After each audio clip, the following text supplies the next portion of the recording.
au procès en appel de l'ex-commissaire Néret, le réquisitoire cinglant de l'avocat général.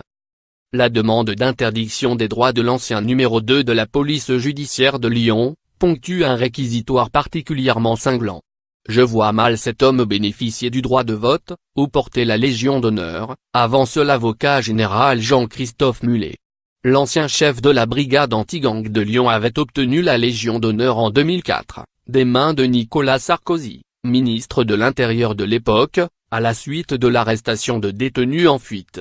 Si la Légion d'honneur est le symbole d'une carrière exceptionnelle, son retrait serait désormais celui d'un exemple à ne plus suivre. Lire aussi. Les liaisons dangereuses de Michel Néret avec les escrocs au carbone. À travers cette privation de droit, le parquet général souhaite au fond l'effacement social de l'image du super-flic qu'a longtemps incarné Néret.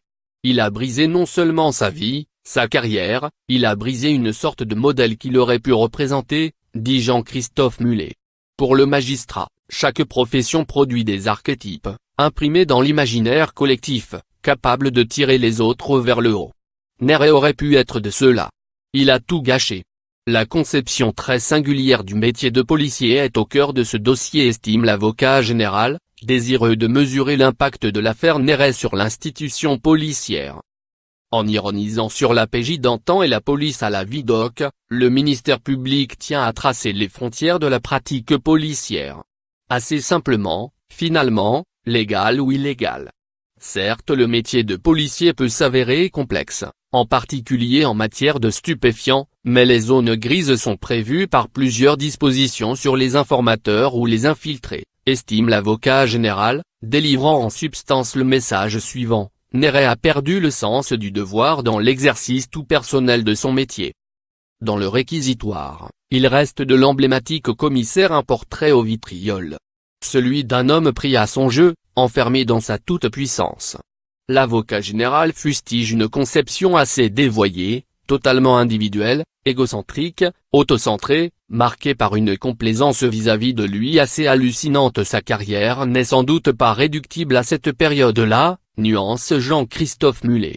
Mais cette période projette une ombre indélébile sur l'image du policier déchu qui se défend avec des arguments de voyou.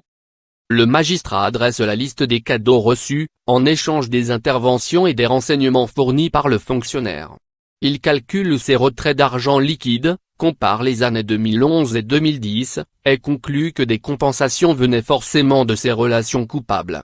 Il insiste sur un point particulièrement éclairant, qui aurait été sous-estimé, à savoir l'ouverture en Suisse de sociétés panaméennes et d'un compte offshore.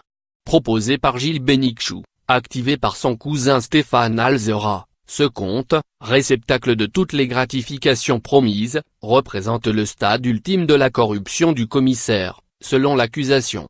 Dans le volet des détournements de stupéfiants, le parquet général a requis 8 mois de prison avec sursis contre Gilles Guillotin, ancien policier de l'antenne de la PJ de Grenoble. Il a suggéré la confirmation de la relaxe du commissaire Christophe Gava. Lire aussi. Condamné, l'ancien superflic Michel Néret veut fermer la parenthèse.